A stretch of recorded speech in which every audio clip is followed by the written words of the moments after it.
Welcome to Speed City F1 Sunday Night Edition with Jon Massengale, Jonathan Green, and Bob Varsha. Speed City, America's voice of Formula One.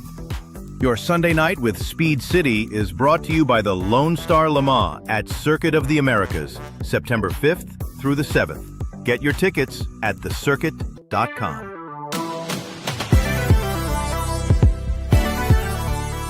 Good evening, gearheads. Welcome to Sunday Night with Speed City. This is Jon Massengale, and I am in the studio in Austin, joined by my friend Jonathan Green, and I've got Bob Varsha via Zoom. Mr. Varsha, I'll start with you tonight. How are you? I'm doing great, thanks. It's been a great day. A lot of racing going on. I'm really excited about it. And at long last, we're just about to the end of this 3-week break before we go to my favorite circuit in the world, Spa-Francorchamps. Spa. That is a great way to come out of a little mini break, isn't it, to go to Spa? You betcha. We're going to talk all about Formula One. We're going to talk World Endurance Championship. We're going to talk about Indycar, a little MotoGP. We got a cool interview that Jonathan, that you and Mr. Swoboda did. Yep. With the VP of Marketing for Expensify. Yeah. And that name might sound familiar if you've been to the F1 movie, or might look familiar because they were one of the sponsors I honestly, of the movie, of the car on the movie. Yeah, and I have to be honest, no disrespect to them. I actually thought it was a made-up name.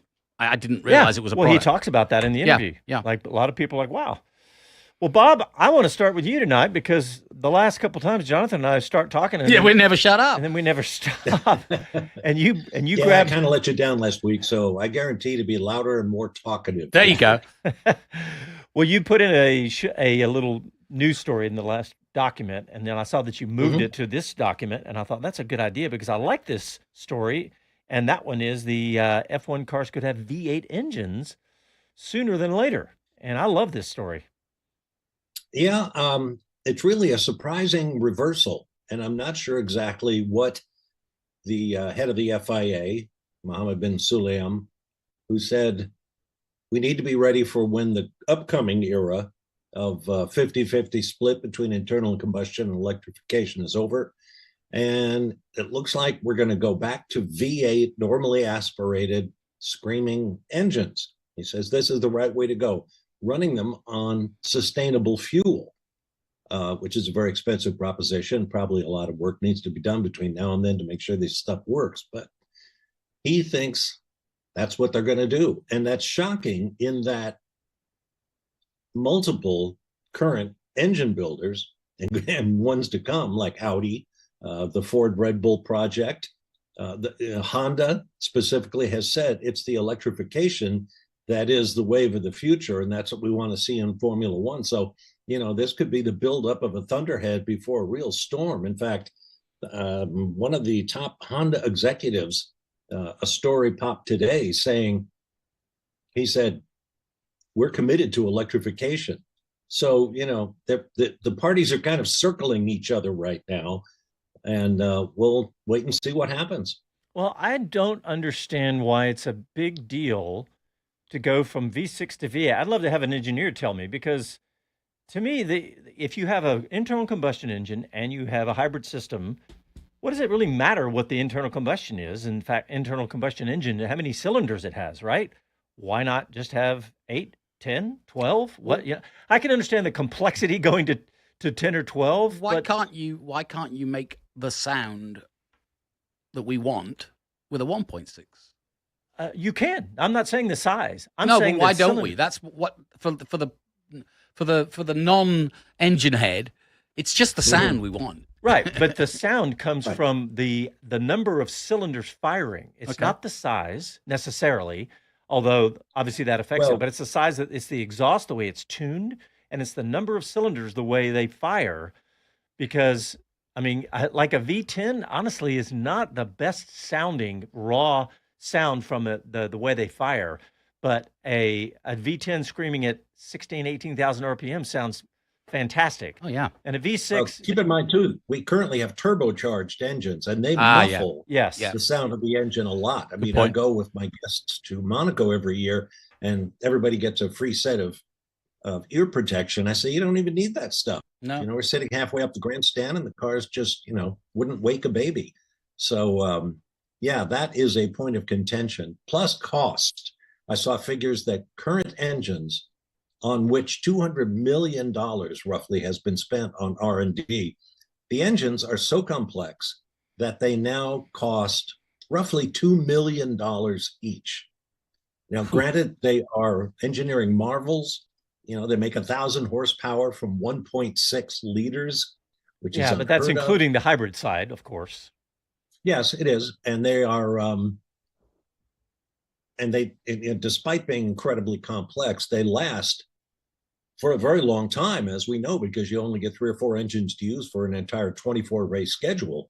So, you're kind of between a rock and a hard place. What we have is great, but it's too expensive and it doesn't satisfy in one particular way. And the teams have complained about it, and the drivers too. What do the manufacturers want in the future? Shouldn't they be the ones? They don't know what they want. Okay, just ask. Well, Dodge. They still want that they went to they transfer. discontinued the Hemi and then they brought it back.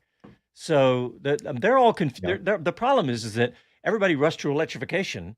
The infrastructure wasn't ready, and now they're like, well, wait a minute, And in fact, when Dodge built the new Charger, they said they were building this all electric, and they said, well, we'll go ahead and make it fit a V8 Hemi just in case we want to go back, and they did. Right. Interesting. Yeah, you can make that argument. Why does there have to be this technology transfer from the racetrack to your street car? Why can't you just be a high-tech company that builds great street cars, and over here, a completely different beast, which is a Formula One race car? It's the pinnacle of motorsports. Granted, it's got to be different. Yeah, and I think the quest should be like rockets. It should be the greatest technology of the time. And to your point, though, Bob, I think the idea is road relevance. We have to be road relevant, But I don't think that is nearly as big a deal as it used to be. I think that now it's okay to be less road relevant and have, let's say you have, because Honda's not going to put a V8 in anything, right? Cadillac is currently using V8s, and Audi's using V8s, and I'm assuming they still are. Actually, I don't know that. Audi or BMW or some of those guys. But for example, the Audi, I could easily see them embracing the V8 and the Cadillac, of course. But Honda's not going to put a V8 in anything. I don't imagine. They haven't used one in a long time. What relevance is it to a Red Bull, who are a drink manufacturer? If ever. Yeah, exactly. Exactly. Yeah. So, I mean, look. So we'll have to see where that goes. I've been saying this for a number of years, actually. I want the highest number of cylinders we can have in a hybrid powertrain. That's what I want. But Gotcha. But who knows? So, yeah, I mean, look, this all goes back to Mohammed bin Salem. Kevin Kelly on YouTube said something I hadn't really thought about. He's hunting for love with the V8 idea. He may not be president of the FIA in another year, so, who knows what happens. Yeah, that's we talk about Tim Mayer running for that. When does that election's coming up? But when does December, I think. Well, no, but when does when you take office after you win? I don't know. That's a good question. Yeah. Calendar year, maybe? I don't know. We ought to get Tim Mayer on and see what his position is on all. Yeah. Well, I'll give him a chance to let us know what he's thinking. Yeah, we reached out to his folks. Bob did. So, and in fact, it's who is it, Bob? I recognize Fiona. Fiona Miller, yeah. Yeah, well, you recognize that. Very, Yeah, you'll know her. You'll know her. I know Fiona Miller. Yeah. She was at Williams. She's managing his communication. So we'll have him on. We'll get him on sooner than later. Yeah. So yeah, I mean, look, let's see how this goes. I don't know anybody that's going to complain if they're a F1 fan. It's like, well, no, I don't want V8 engines. I think that's a good thing. Yeah. I'd like to get back to the sort of summer solstice stroke drop of the mic moment from Horner onwards. You can really say that since that Wednesday morning, 2 weeks ago, Formula One has definitely gone. The dominoes are going to fall, whatever happens next. And we don't know what's going to be next. We know Horner's gone. Yeah. We are definitely now looking towards 26. But this Horner dismissal has thrown everything up in the air with Max talking to Mercedes, because it doesn't answer what's going to happen to Antonelli, it doesn't answer what's going to happen to Max, and it doesn't answer what's going to happen to Russell.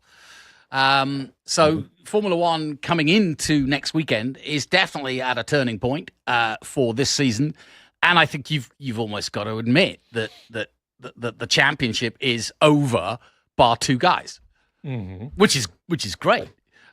Because usually it's over by one guy. Speaking of those two guys, I saw some people chatting on the interwebs. About what would you do if Verstappen came knocking on the McLaren front door. They were like, I don't think they'd take him. Actually, they were. One person was like, "Oh, you have to take Max. You have to take Max." No, I don't think they would. I just don't think. It hasn't. I've never heard it. I've never heard anybody talking about that until today. But anyway. Well, look, I mean, they could have had Adrian Newey. There was talk about that. The board of directors of the company told Zach Brown, their CEO, "What about Adrian Newey?" And Brown said, "No, let's not do that. We got a great group," and he's proven to be right on that. They got a great group that has produced a great car, the car to have. So, why do you need to upset that apple cart? And it's the same way, I think, with drivers. Yeah, Max is terrific, but Oscar and Lando are doing a terrific job. As Jonathan just said, they're going to decide the championship between them. So, why do you need Max? Yeah, it's true. You got two of the best right now. I don't know why you would make a change at all. So. I have to say, what I was telling you last weekend, which is everybody's talking about, Russell will be out on his ear. I say no. Russell's played this quite well, which is the strongest package you could possibly have in a new season of rules is Mercedes with two of the top drivers in the world, Max Verstappen and George Russell. Forget the fact that they don't really get on. That doesn't matter. I don't think that Tsunoda and he and Max particularly get on. You know what I mean? It's just irrelevant. It might actually stop them hitting each other. But what I'm getting at is that Antonelli makes the obvious choice to step out at just 18. And I think you should do a George Russell with him, which is lend him out to a Mercedes team, and particularly Alpine, who are kind of looking for somebody who's got the Mercedes experience, and they're not quite sure what to do with it. What works really well with that is that you bring Max in and you have brand new engines, and let's say you do have the best engine, which is rumored of Mercedes, and they win 2 or 3 more championships, and then Max says, I've had enough, because that wouldn't surprise anybody if Max left the sport, and then you just bring Antonelli up, because at that point he's good to go. Well, and yeah, I mean, that's the point, is that Antonelli's done enough whereby somebody's going to look at him for sure, and he's got the experience. But I don't think, taking him out of the seat is going to ruin his career or make him, I don't know. I'm throwing it out there. What do you guys reckon? Well, Max is definitely driving the bus. I mean, all Toto says is, as a team principal, when the best driver in the world is out there, it's my job to take a run at it. And he's right. So if Max says yes, he'll be a Mercedes driver. If Max says no, he won't be. And Russell and Antonelli will stay where they are. I can't picture them, any other team being in the frame right now. And we don't even have proof that what you just said, JG, about the Mercedes engine being the superior product in 2026. No, we don't. No. Yeah. But it's come from people like Newey and other people saying that they think that Mercedes will dominate the engine. It'll be a power unit era, and Mercedes should dominate it. That doesn't mean that they've got. So what? They've had a very good engine for a long time. Well, if you were betting before you knew anybody, any rumor at all, Mercedes would probably be at the top of the list. Well, and Mercedes, because Red Bull factory aren't winning right now. They're getting them handed to them by McLaren, who are using their engine, thankfully. All right, guys, let's get a quick break in. When we come back, we will have that interview with the VP of Marketing from Expensify from the F1 movie. Back after these messages.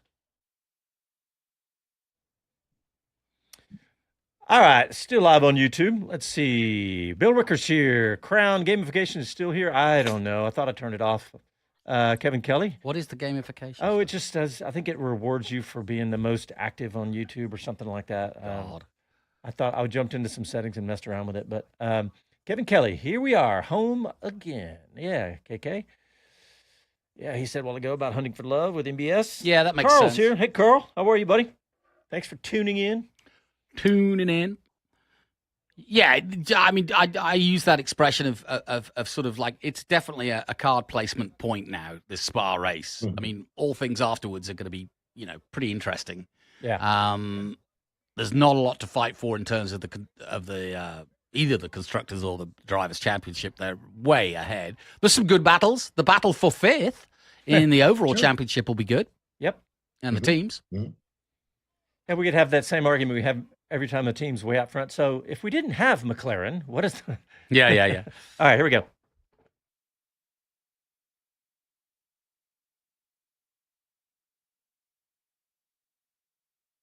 I'm George Russell, and you're listening to Speed City.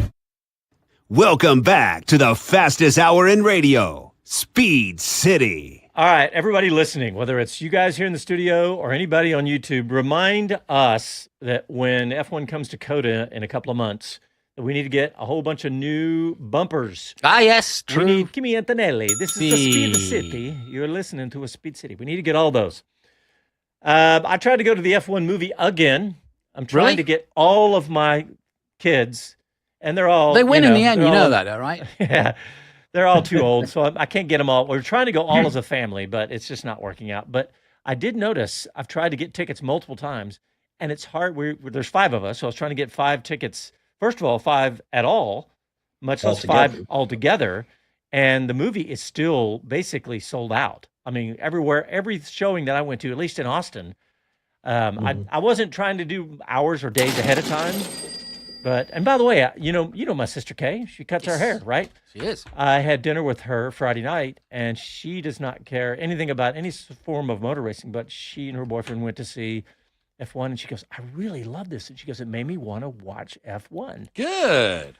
So another good review. But speaking of the movie, so we have an interview that you did, Jonathan. Why don't you set this up, you and Jeff Swoboda? Yeah, James Dean is the head of marketing and PR for Expensify. And as I admitted, all of the blue chip companies, including Expensify, that are on the Apex GP car that you see in the movie, Bell Helmets, Shark, Expensify, who else? Tommy Hilfiger are all involved. And by the way, the movie currently has generated over $293 million at the global box office. So we thought it was. I thought it was. That's a 400.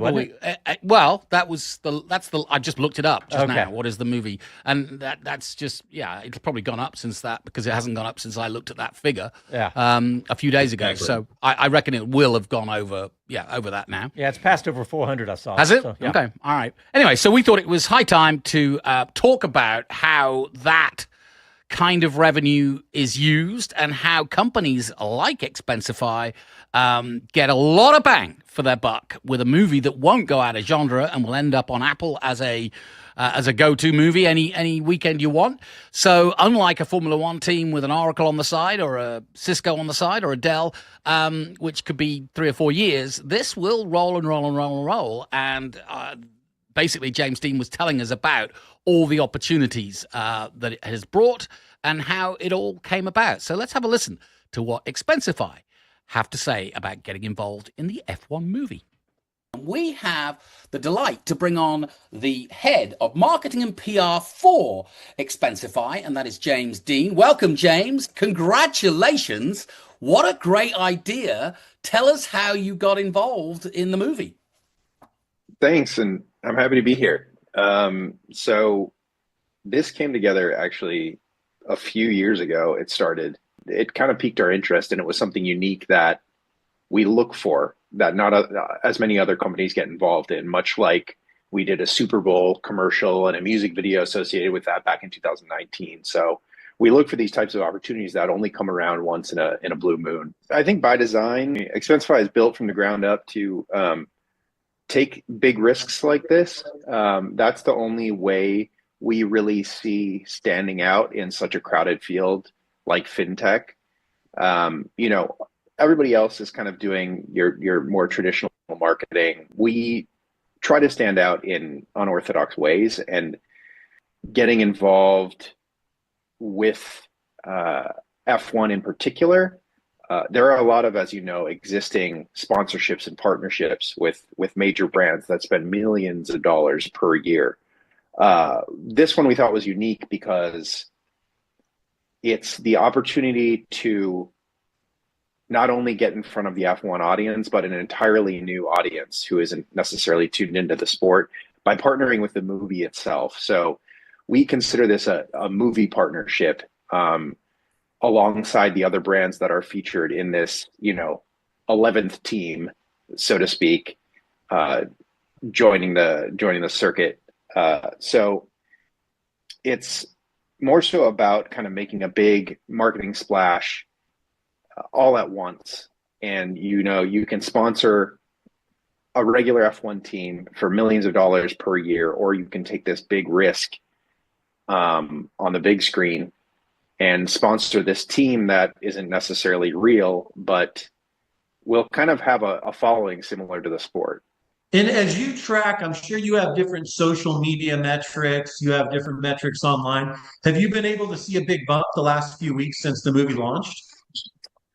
Yeah, I mean, I think there were different parts of that. There was the lead up to the movie, which there was a lot of promotion. It really kicked in. Surprisingly enough, to me, it was starting to kick in only just a couple weeks before the movie premiered. We were working on promotions long before that, but Apple specifically really kicked in their promotions starting a couple weeks ahead of time. Yeah.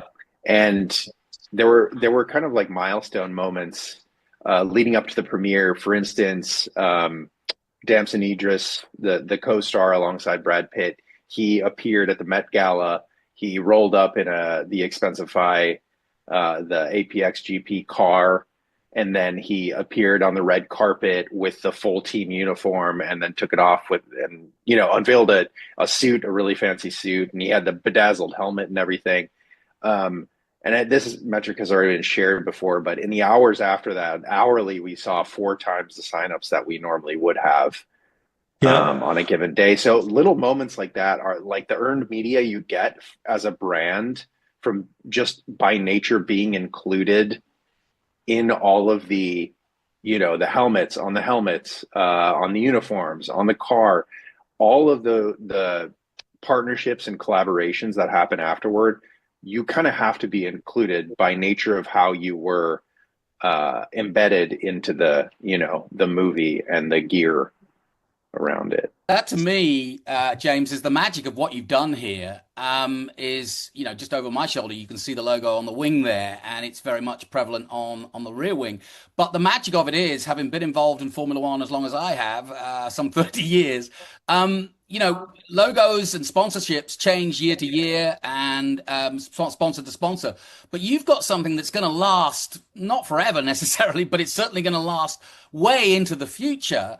Regardless, because people will watch this on Apple as well as going to the movies. So it really, did you go in knowing that you were getting more bang for your buck than any kind of sponsor? And of course, there are blue chip sponsors like Tommy Hilfiger and so on and so forth that have already been part of Formula One. Did you know that going in? So as you can imagine, the process itself was pretty competitive, and there were a lot of players involved, not only Apple, but Warner Brothers, Bruckheimer, F1 as a sport. So you have to get through a lot of big players with a lot of differing opinions to get, into this movie and onto this car. I think for us, it was actually an advantage to not already be involved some way in F1. So we were kind of able to thread the needle in this web of sponsorships and partnerships that dominate the sport. So you'll notice that, we haven't sponsored an F1 and a real F1 team before. Mm-hmm. Yeah. And that's kind of why we were perfect for this movie, is because, there was nobody.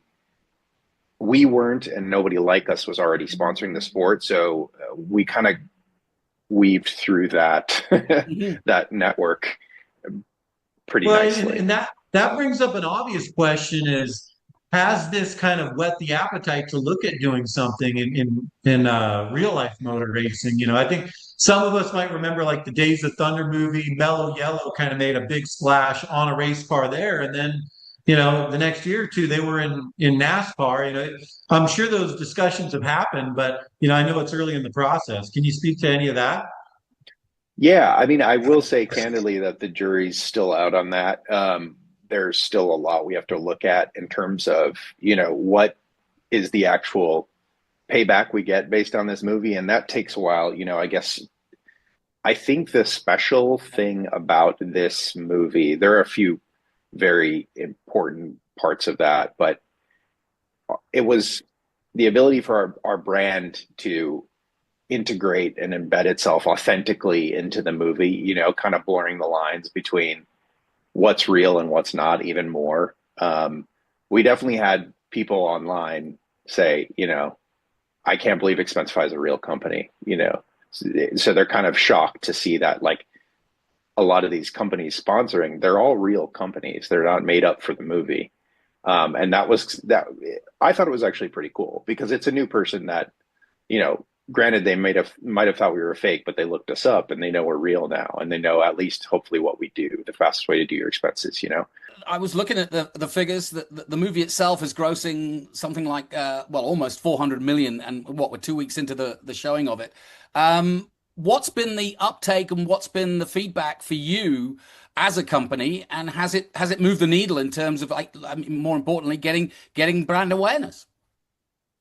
It's definitely moved the needle. I mean, so the brand awareness is one piece, and this was a big push for us into internationalization. So our platform, though it serves people worldwide, we've kind of upgraded our product for things like expanded company card support, where if you can come to Expensify using your own existing company card program. Now we've expanded to more than 10,000 banks across the world. So if you have company cards from over 10,000 banks, you should be able to import your corporate cards to Expensify. Things like language localization, beyond English and Spanish, we have support for 10 more languages: French, German, Italian, Japanese, global reimbursement. You can reimburse employees in their own currencies. And then our Expensify card, our very own corporate card, coming soon to the UK, the EU, and Canada. So this is kind of like a support for our big announcements worldwide. And we thought the F1 audience specifically was a very good target audience. Yeah, no, I mean, I'd like to get James's final thoughts on just the sort of the longevity of all of this. But is the final, if you like, piece of the puzzle that will win over the everyday American who just enjoys the movies and suddenly then gets an interest in Formula One because of this movie? Do you get that feeling? Yeah, I mean, I think you're right on the nose that my intro to the sport more intimately was for sure Drive to Survive on Netflix. And beyond that, I would watch the show. I would pick up a few races along the way. So I might be similar to a lot of people who are just seeing it for the first time or seeing the sport and the action that it can provide in the movie. I think I'm a pretty novice, F1 spectator. So just seeing the sport and kind of having them put you right in the driver's seat with the beauty and the power of, cinema quality screening and audio. And it also gets, moviegoers who may have missed the entire series on Netflix, or people who just don't watch the sport religiously every weekend while the season is going. So yeah, I mean, it's going to be exciting to see what this brings. Well, I think that's a great way to wrap it all up, is that, yeah, I think this will literally, like the movie, run and run. And I think Expensify have stolen a march on a lot of other companies. So thank you for your time, James, and congratulations is all I can say, because you've hit it out of the park. It's a win-win. Thank you both. I really appreciate your time. Thank you.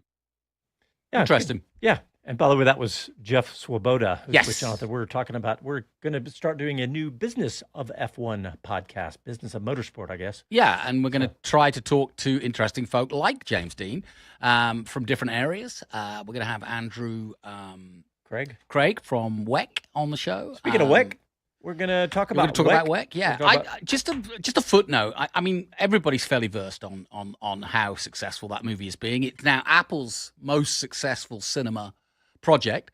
By a long shot. But I think the bigger picture is it's also put Apple in a position, and everybody's talking about it, to now bid for the actual rights to Formula One. And so I think off the back of the success of this movie, which it is their most successful, like I said, movie, and it will run and run, but it does make things interesting that Netflix, ESPN, who are the current rights holders, and Apple are all touted as being potential partners for F1. It's going to be interesting to see who wins this, and Amazon, too. So and Amazon, and who are already, of course. All right, we got to get our quick break in real quick, and we'll be back after these messages. Okay, still live on YouTube. Kevin Kelly's going to buy some stuff. Yep. Good man, Kevin. Okay.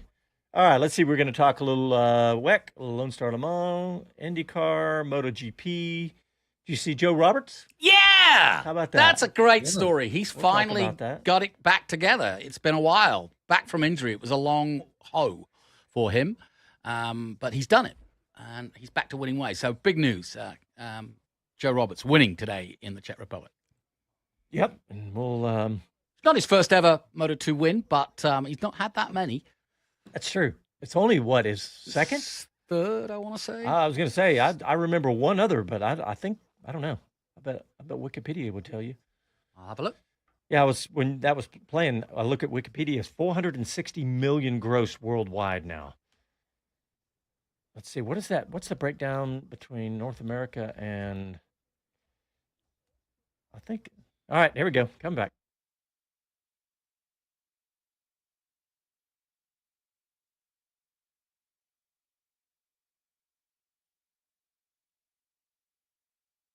I'm Liam Lawson, and you're listening to Speed City.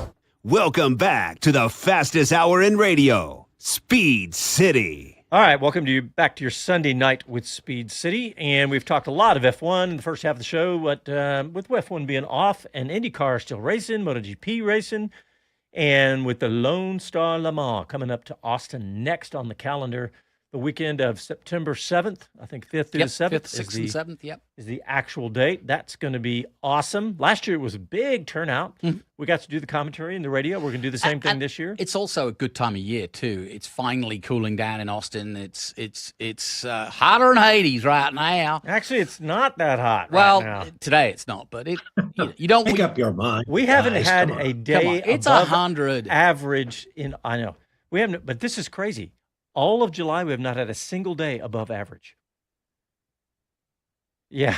Producer just said in my ear. He said he's going to all make up for it in September. Yeah, it's all going to come. Oh, it's going to be blazing hot in September. Right, I'm sorry. I'll try to tell you that, but yeah, it's going to be. It's a fantastic event, obviously, but.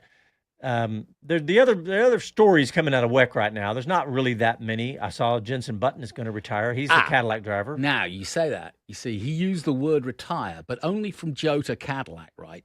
Which opens up a chance for another world championship for him if Cadillac pick up his contract and bring him in. Now that would be a Sonny Hayes story right there. How old is Button right now? Button's. He's about the same. No, he's not the same as Sonny Hayes, but he's in his 40s. Is he older than Alonso? No. He's not, is he? I want to say he's 39, 40. I was thinking he was about the same, but I think you're right. I think he's a little younger. No. Everybody's on their internet going... Interwebs. Right. What's that, he's Bob? What, 38. 38. Oh, Bob's on the internet for us. Thank you, Bob. And there's been a lot of complaining about BOP, as there always is, and I don't really know. I don't know what to tell anybody about that. It's something that it's one of those things that sports car racing has to have. But do they? Is what everybody says. That's what everybody's saying. But do they really? I mean, it's so healthy right now with all these manufacturers, but Well, don't put the cart before the horse there. It's healthy because exactly right. Okay. Yeah, it has this BOP, which, yeah, it's a mechanism, but it seems to work pretty well, although it breaks some hearts from race to race, and it seems to change from race to race. But they're sitting on top of all of this data and trying to make for a good competitive race. And thus far, I think it's worked pretty well. Yeah, I have to say, if you've never done WEC or you've never been to a WEC race, COTA would be a great race to introduce you to, because the timing of the talent field that we have both at IMSA and in WEC right now has never been higher. Yeah. And the manufacturer numbers have never been higher. So it really does bode well that you've got, this is a golden age if you're in the sports car stands, racing. Yeah. You'd love it, Yeah. And the purists are the ones that are bothered by BOP the most. So yeah. But yep, Lone Star Limo coming up. Go to thecircuit.com, get your tickets for that. But I want to talk a little IndyCar because they were in Toronto. Our buddy Dave O'Neill up there didn't have a great day with the Juncos team, but they had moments. Yeah. They were both in the top 5 or 6 at one point. Well, the good thing is Connor Daly is now consistently in the top 10, whether it be street circuits, ovals, 500, whatever. Stingray Rob's still a youngster. But isn't Connor Daly racing as good as he ever has been? Yeah, I think so. Yeah, I really do. For a guy that's not had anywhere near the consistency of seat time that any of his rivals have, really. And I say any, but, even the young guys like Armstrong and VK, Connor's road to here is amazing. With the amount of races compared to the others that he's absolutely knocking it out of the park, I think. Bob, did you watch Toronto today? No, I wasn't able to, but I followed it on the app on my phone. Yeah. And it was pretty interesting. It's an interesting place. All the pictures you see are these wide open boulevards and towering exhibition plaza and all that kind of stuff. It's only 1.7 miles around, 12 turns. I called several races there in my Champ Car days, and it's wicked hard. It's some of the turns are tight, some high speed stuff followed by very heavy braking. It really kind of wrings the car by the neck, and it takes a very special kind of talent to do well there. Yeah, and no it's question. an exciting race, and Toronto embraces it. The city is behind it. Yeah, it's a great event for IndyCar. Yeah. And, the one thing that stands out to me is just what McLaren are achieving this year across the world. As a company, It's amazing. Mm-hmm. I was watching Louis Foster, the rookie, Indy Next champion from last year. Yeah. And he was doing good. He ended up finishing pretty far down, like he's had a pretty meteoric rise, to be honest. Yeah. And I was watching him, and I was like, man, he looks like a kid, but his mustache looks like he's in his 10th season. He's a tall guy. He's a big guy. Yeah. I got to know him. It's a lot like. Go ahead. No. One of you. It's a lot like Formula One in that strategy can play a big role. Now, they had a very early yellow flag for a crash. Yeah. I think that was what that took out McLaughlin and. McLaughlin didn't get his wheels run up. He was like the girl in the movie. Yeah, right. Exactly. He didn't get started, and of course, one car didn't even start the race, and that was Santino Ferrucci, which is denying us a good fight with Connor Daly, which annoys me. Yeah, that's true. That would have been good. But because of that early flag, cars like Pato O'Ward, who did not like the alternate red Firestones, was able to get off them right away, like a Formula One car would have done. Ran the rest of the race on an alternate strategy using the primary hard compound, and apparently was untouchable.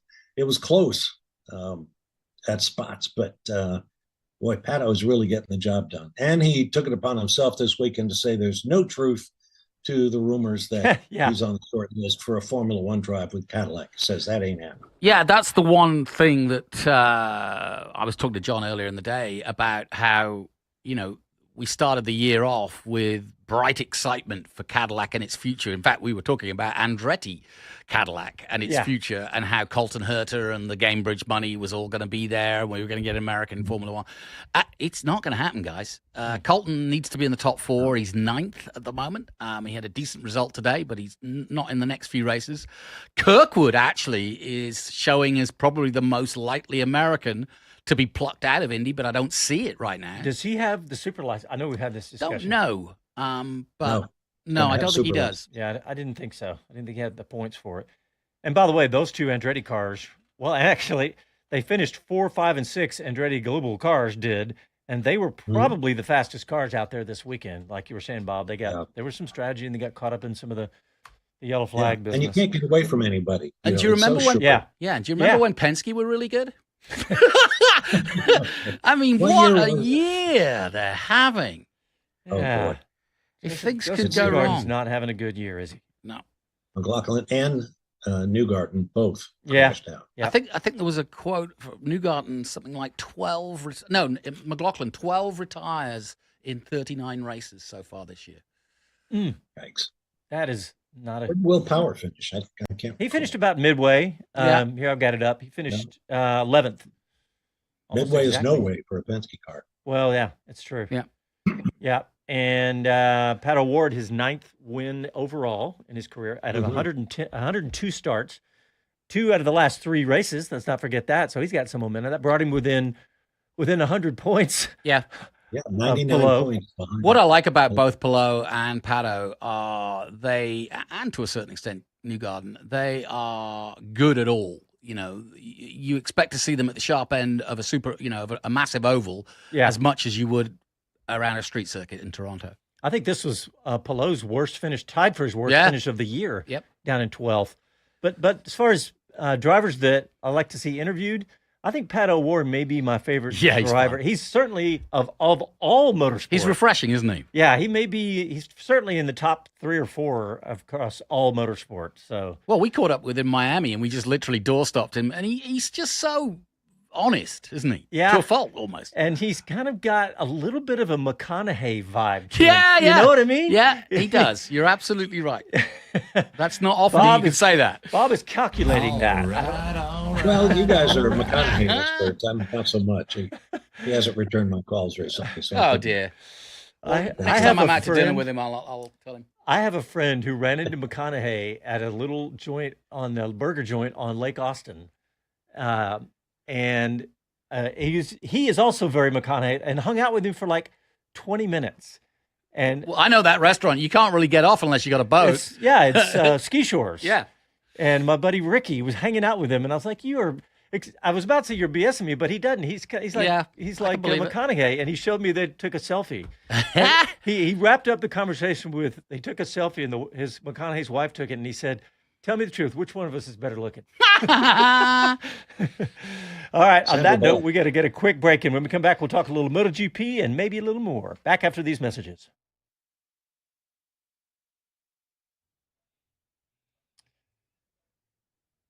All right. What's Bill Ricker saying? He says, talking about Expensify. First of all, Kevin Kelly says, BOP kills me as a fan, but I understand. Every first grader needs a trophy. No, that's not it. It's not every first grader needs a trophy. That's not the point.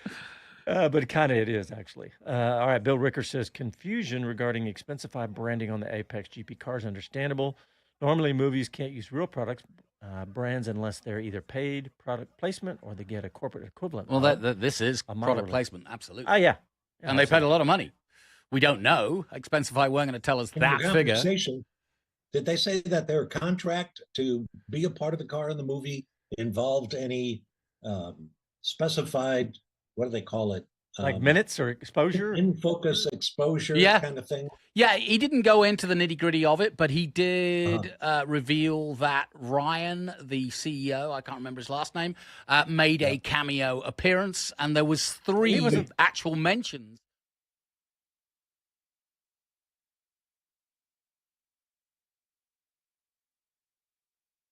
Hi, this is Max Verstappen, and you're listening to Speed City. Welcome back to the fastest hour in radio, Speed City. Welcome back to your Sunday night with Speed City, and we're going to talk a little MotoGP here. I didn't get to see. I had the whole race on, but to be quite honest, I lost interest. We haven't been following it as closely, so I don't know all the runners and riders like I used to. Yep. For the purists, it's one hell of a year. Know right now is Mark Marquez. I know, and that's the problem. Our old friend. Yep. I mean, Mr. America. I mean, that guy was unbeatable on these shores. And he's now won 5 in a row and 7 on the year, I think. He's won 11 of the 12 sprint races, which I find remarkable because they have a sprint race every weekend. Right. It's first time a Ducati rider's ever finished won 5 in a row. Ever. Right. Yep. That'll be Casey Stoner. Oh, that's who it was? Yeah. Casey Stoner said coming into the season, he said, you put Mark Marquez on a Ducati and, look out, world. Drive home carefully because he's going to sweep the table. And that's exactly what he's doing. Bob has a bit of a Letterman in something about your delivery just then, and more than that. Don't ping him with a late night host. No, it couldn't be much of a bigger That's a hell of a compliment, though, yeah. So it's definitely a little Letterman going on there. I don't know what it is about that, but grumpy old man thing. Yeah, I'm the poor man's Letterman. Yeah. So we'll get you a leather jacket. Who was it? I know you didn't watch it, Johnny. I know I put you on the spot, but Bob, did you see who? Alex Marquez took out another rider. Alex Rins. Yep. And apparently Rins has been taken out has horrible luck this year. Has been taken out a third of the races. He's got a target on his back for sure. But they were having words after that. It was a very mild. Looked like anybody got hurt by just low sided and just. I'm sure Alex Rins is very frustrated by the whole thing. He's very frustrated, as Jonathan would say. Yes. If you watch MotoGP, check it out. These guys are amazing. Yeah. And by the way, now owned by Formula One. That's right. It's official. And they're now Liberty Media owns $4 billion Dorna and runs MotoGP. $4 billion. Yep. But any hope that you think of seeing 2 and 4 wheel on the same track at the same weekend, don't. Yeah. That ain't happening. We already went there, tried to do that. And why would you miss out on? I think it was 295 or 219,000 at Czech Republic today. Why would you miss out on that crowd when you've got Formula One? It's going to be interesting to see what Liberty Media does with it. Yeah. To sort of Formula One eyes the MotoGP series. More races in the U.S. maybe. Could be. I having put it on radio maybe. Yeah, good idea.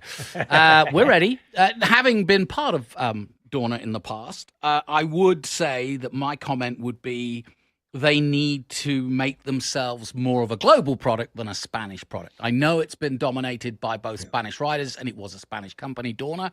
But I think that was not their letdown, but it was something that they needed to excavate themselves. So if anything, I think Liberty will make it a more global product. I've done that. It's not comfortable at all.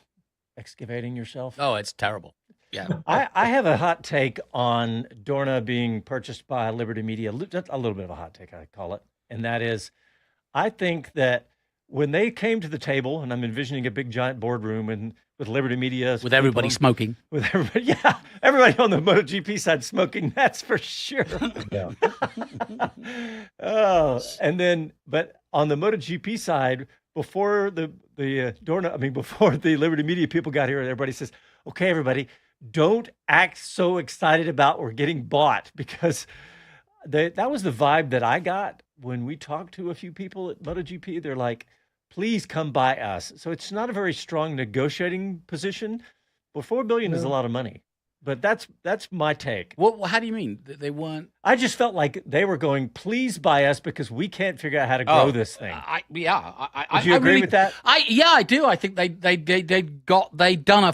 have done a fantastic job of Dorna to bring the technology. The onboard technology is second to none. Their website is superb. Their information to journalists, excellent. So they've got and to be honest, the replays and the OTT coverage of MotoGP is as good as any sport, if not the best. So what Dorna have done since '92 is quite remarkable. They've taken the sport kind of like Bernie did with Formula One, and they've made it into something really quite spectacular. They just need that last little bit of I think magic it's the marketing that side. Liberty Media has brought. And I have to say, Joe Roberts, an American winning in Moto 2, is a long way to that. He needs a MotoGP ride, big time. Yeah. And a good one. That's part of the fun of the MotoGP show is you have 3 classes. They all run separate schedules. So you get the Moto 1 guys out there, then the Moto 2 guys do their thing, and then finally the big MotoGP bikes. So, it's a little bit of everything. When you first see them, the Moto 1 bikes look like courier scooters. And then the Moto 2 is sort of a spec series. They all use Kalex chassis and what have you. And then the big MotoGP bikes, hand-built, what are they, like 380-pound bikes with 400 horsepower. I know, is it up to 400? Is it that high? Kill you. Yeah. You get on these things and they want to kill you. Rip your arms off, yeah. Rip your These lips riders, off. they lean, they use tires that use 3 different compounds all in the same tire, depending on which way they're turning, right or left. They drag their arms and their shoulders and their knees. And their souls. I mean, it's, oh my God. You're absolutely right. Spectacular crashes, and they flop like a rag doll into the sand and get up and walk away. Yep. Or in the case of Jorge Martin, they get a bad injury, or Marc Marquez, they get a bad injury. They take a few months off and they bounce right back. It is amazing. Go to the magic doctor in where is he, in Germany? And, Spain. He's in Barcelona. That's right. Lance Stroll's doctor? Yeah. Same guy Lance Stroll went to for his wrist. And the guy works miracles, like Dr. Stedman and the skiers out in Colorado, and they're back on their feet before you know it. Yeah. All right. I got a couple more F1 stories here to fill in some spots here. Jonathan, yes, you put in a couple stories. One of them was struggling Renault tipped off to. Yeah. Go ahead. Yeah. The question is, two things are going to happen. Potentially, Horner could take over at Alpine and work with Flavio. And evidently, Alpine are willing to sell 20%. So Horner might, because he hadn't got he didn't have any interest, i.e. was just an employee at Red Bull. So that's a story. But the bigger story is, will Alpine survive another season? And have the sort of last few seasons of upheaval caught up with them? That's the question, and that's one of the parts of this story. But tip to offload Alpine, that's the first time we've used that expression, but it's been up in the air for discussion for quite some time now, given the shifting sands at the Enstone company. Yeah, you're talking about it. Flavio, to me, he just looks like a mess. To me, I mean, he is just he's kind of a villain. He's like an emoji, isn't he? He doesn't look like the real thing. It's sort of like how you'd paint an Italian smoking Benetton, fashion-wearing, cutthroat Formula One manager. He reminds me of maybe Casey will help me with this one. Who's the F1 movie producer who got in all the lawsuits? I actually got, I think, thrown in prison or in jail and lawsuits of sexual harassment. He reminds me of him. I don't know, just very visually looking at him. F1 movie? No. You're talking about Harvey Weinstein, are you? Yes, I'm talking about Harvey Weinstein. That's who he reminds me of. I don't know why. That's not a good. Going back to the story, yes. Renault Group shares collapsed by 20%, and a day later, still no sign of a rebound. And Renault have announced cost-cutting measures and admitted cash flow in the first half of 2025 was just 4 million euros, hundreds of millions of euros below expectations. So there is something rotten in the state of Denmark. Well, you got to quit hiring bosses. I'd love to know how much they're paying out on contracts for people who aren't even doing anything for the company and the team anymore. Yeah, it seems a long time since Otmar, doesn't it? Yeah. Oh my gosh, yeah. Otmar said, and now Steve Nielsen just came aboard from the FIA. That's a good hire. He's well versed. Yeah, he's well versed in all things that team. Having been there, he's got big pressure now. He's got something's got to happen for the reasons you just described. But do you think? I mean, just get your take on it, Bob. Do you think, with what I just read you and the story that I put in there, that there's some weight to the potential of Alpine actually dropping out? I don't think so. I mean, it makes for a good rumor. I don't see them moving away. makes them very eligible for an investment by someone else. Somebody else wants to get involved in Formula One, take advantage of all the great things happening in the series right now. You don't have to start from scratch like Cadillac did. You've got Alpine, which is ready to go. Remember the former Lotus team, but nobody will call them that. They're all the Enstone team in England. Yeah, that's right. Yeah. But I mean, there it is. There's a complete, I assume, ready to go situation for somebody. Get an engine. It is a Cincinnati Browns kind of, or Cleveland Browns, excuse me. Cleveland Browns. Cincinnati Browns. But it is a franchise ready for some big time, isn't it? Well, and let's not forget that they are part of Nissan, who is imploding as a car company. The whole car industry is still reeling a bit. Yeah. So, all right, guys, we are just about out of time. How'd that happen? I don't know. It was fun. It blew by. But next week, we get to come out of this little mini break and go to Spa. And that'll be fun. Chris and I will be doing the Wheel to Wheel show on Wednesday. If you want to tune into that, go to our website and look that up, Wheel to Wheel. And then, of course, next weekend, starting Saturday, we'll be live with the Formula One shows. Go to our website to find out where you can hear that. Thanks for tuning in, everybody. I'll try to make it. Happy trails. I know, Bob, you're rough on that one, but PA auction in Greensboro, North Carolina. All right. Hell yeah. All right. Talk to you next week.